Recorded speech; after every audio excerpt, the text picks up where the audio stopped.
terima kasih sudah meluangkan waktu untuk menonton video presentasi kali ini. Kali ini kami akan membagikan hasil analisis keuangan sederhana tapi cukup penting, yaitu tentang rasio solvabilitas. Lebih tepatnya debt to asset ratio atau yang lebih dikenal dengan DAR, dan debt to equity ratio atau DER.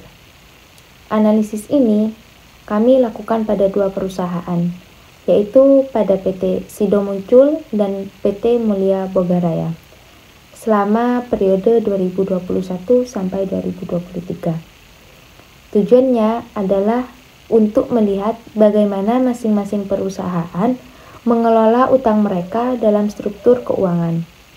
Dari situ, kita bisa tahu mana yang lebih stabil, mana yang lebih beresiko, dan mana yang punya strategi keuangan yang lebih aman.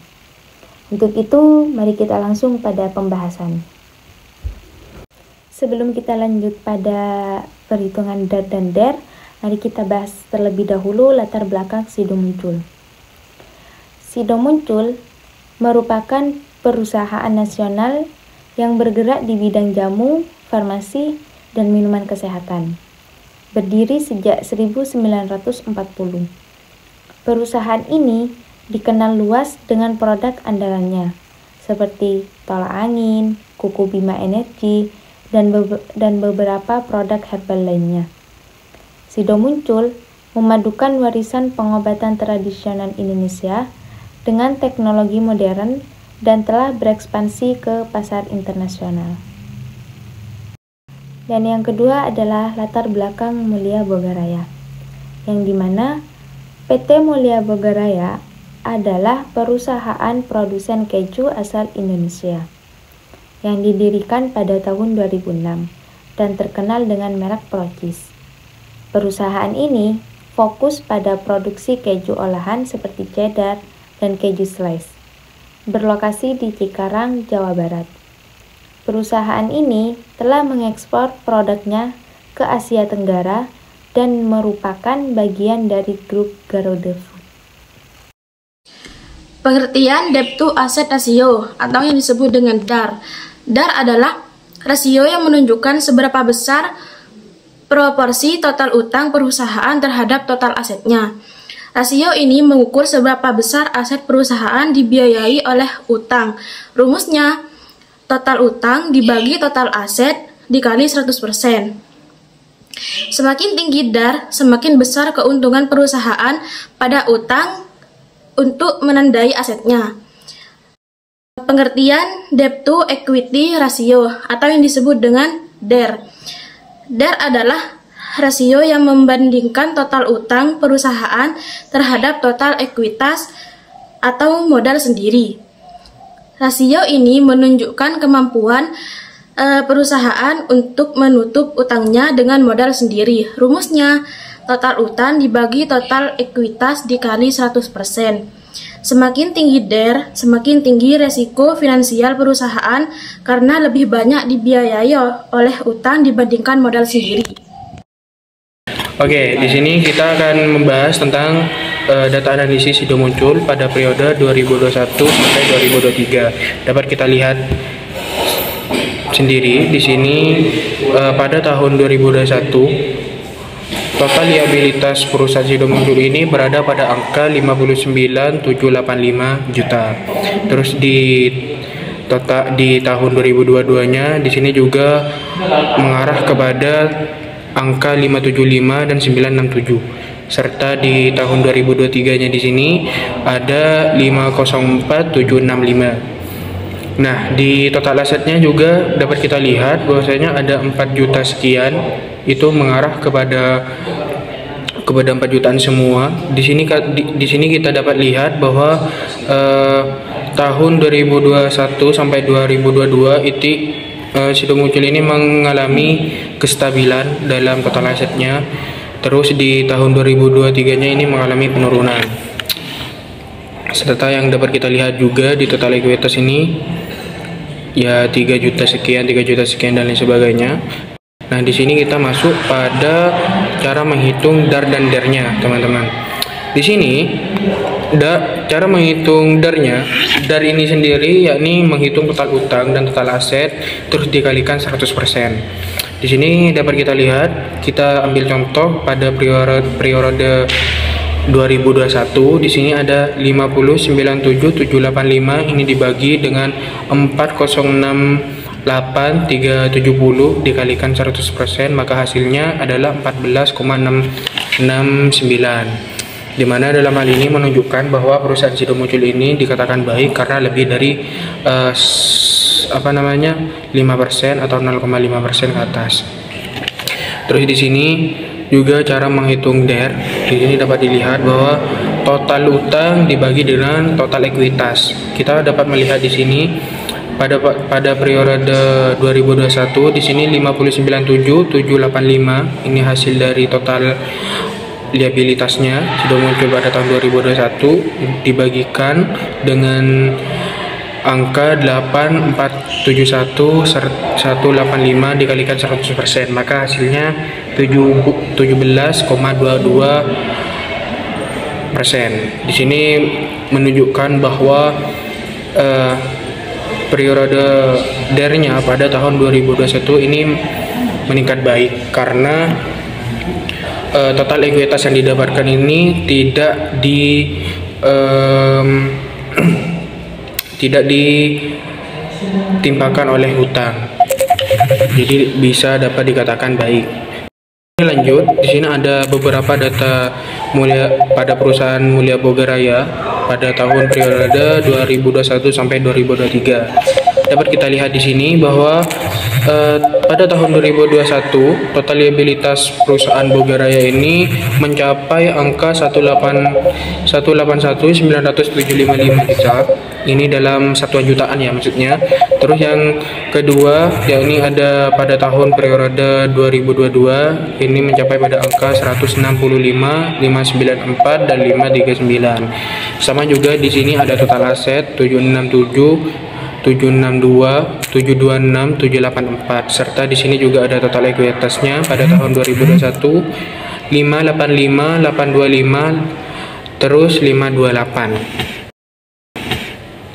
Langsung saja kita lanjut untuk menghitung DAR-nya pada tahun 2021 di perusahaan Boga Raya. Di sini dapat kita lihat bersama bahwa pada tahun periode 2021 ini menunjukkan total liabilitasnya yakni 181.975 dalam satuan jutaan. Terus di sini juga angka total asetnya ini mengarah pada angka 767,76 dan 784. Terus dikalikan 100%, maka hasilnya yakni 23,69%. Di sini menyatakan bahwa perusahaan tersebut ini dapat dikatakan baik karena aset yang berada pada suatu perusahaan ini didanai oleh suatu perusahaan itu sendiri, maka lebih besar asetnya daripada utang yang ada pada suatu perusahaan.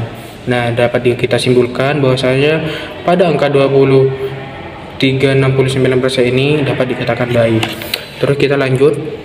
Ini ada beberapa contoh juga di tahun 2021 DAR-nya.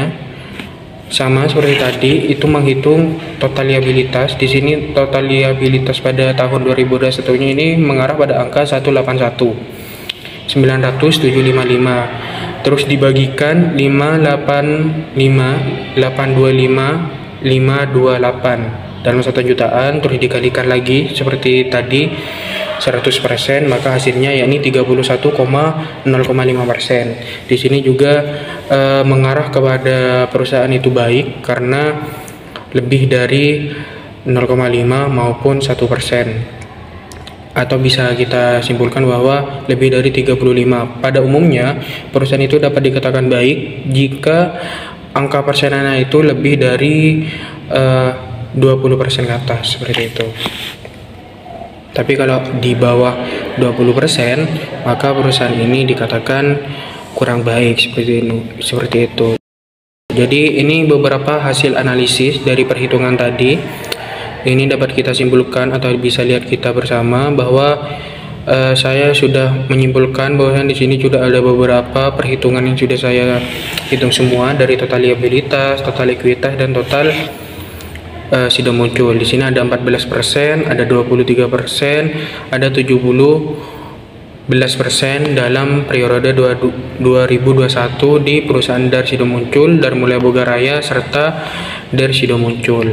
Di sini juga ada DAR Sido Muncul, DAR Mulia Boga Rayanya mengarah pada angka 31,05%. Teman-teman sekalian, di sini kalian bisa terapkan rumus yang saya berikan tadi terhadap beberapa data analisis yang sudah dijalankan tadi. Caranya tetap sama, tetap membagikan total liabilitas dengan aset, atau kalau DAR-nya juga membagikan total liabilitas dengan total ekuitas, seperti itu.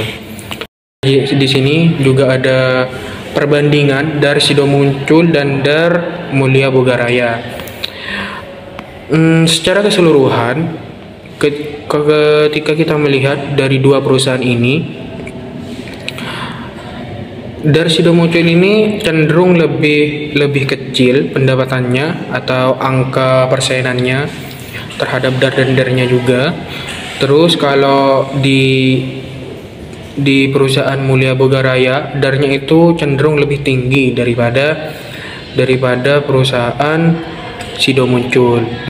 Baik teman-teman, jadi secara kesimpulan di sini ada perbandingan antara perusahaan Sido Muncul dan perusahaan Mulia Boga Raya dalam perhitungan DAR.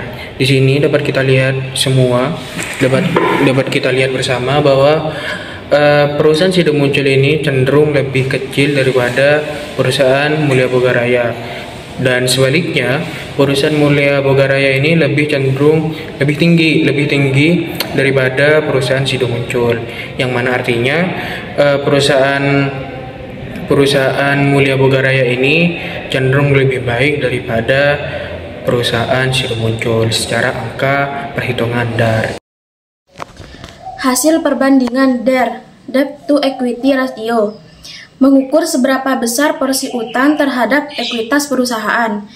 Semakin tinggi DAR, semakin besar utang dibandingkan modal sendiri, yang menunjukkan tingkat risiko keuangan lebih tinggi.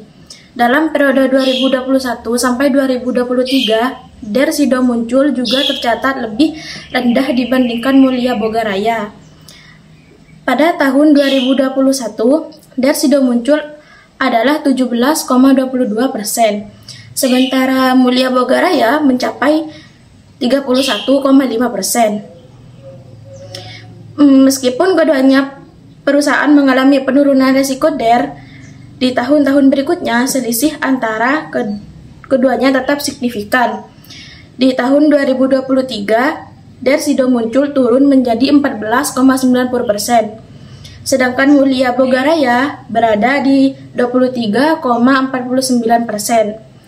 Hal ini mengindikasikan bahwa Sido Muncul lebih mengandalkan pendanaan dari modal sendiri dan lebih berhati-hati dalam penggunaan utang, sehingga risiko lebih rendah dibandingkan Mulia Boga Raya. Berdasarkan analisis terhadap PT Mulia Boga Raya Tbk atau Keju dan PT Industri Jamu dan Farmasi Sido Muncul Tbk atau Sido Muncul, dapat disimpulkan bahwa kedua perusahaan memiliki strategi bisnis yang kuat dengan fokus pada inovasi, ekspansi pasar, dan tata kelola perusahaan yang baik. Keju yang berada di bawah naungan Garuda Food terus memperkuat distribusi serta menghadirkan produk keju yang inovatif untuk mempertahankan pangsa pasar. Sementara itu, Sido Muncul mengandalkan kombinasi warisan jamu tradisional dengan teknologi modern untuk memperluas pasar domestik dan internasional. Dari segi kepemilikan, Keju mendapatkan dukungan dari induk perusahaannya, sementara Sido Muncul memiliki kepemilikan mayoritas oleh PT Hotel Candi Baru. Kedua perusahaan juga memiliki strategi digitalisasi dan pemasaran yang adaptif untuk meningkatkan daya saing di industri masing-masing. Dengan komitmen terhadap inovasi dan pertumbuhan berkelanjutan, Keju dan Sido Muncul terus berusaha menghadapi tantangan industri serta memenuhi kebutuhan konsumen secara optimal. Serta, baik Sido Muncul maupun Keju mengalami penurunan rasio DAR dan DER dari 2021 hingga 2022. Menunjukkan bahwa kedua perusahaan berhasil mengurangi proporsi utang terhadap aset dan ekuitasnya. Hal ini mencerminkan kondisi keuangan yang lebih sehat dengan ketergantungan yang lebih rendah pada utang, sehingga resiko finansial lebih terkendali. Namun, pada 2023, Keju mengalami sedikit peningkatan rasio utang, yang kemungkinan menunjukkan penggunaan utang untuk ekspansi atau kebutuhan modal kerja. Meskipun demikian, secara keseluruhan, rasio utang kedua perusahaan masih dalam kondisi sehat dan terkendali dengan manajemen keuangan yang cukup baik.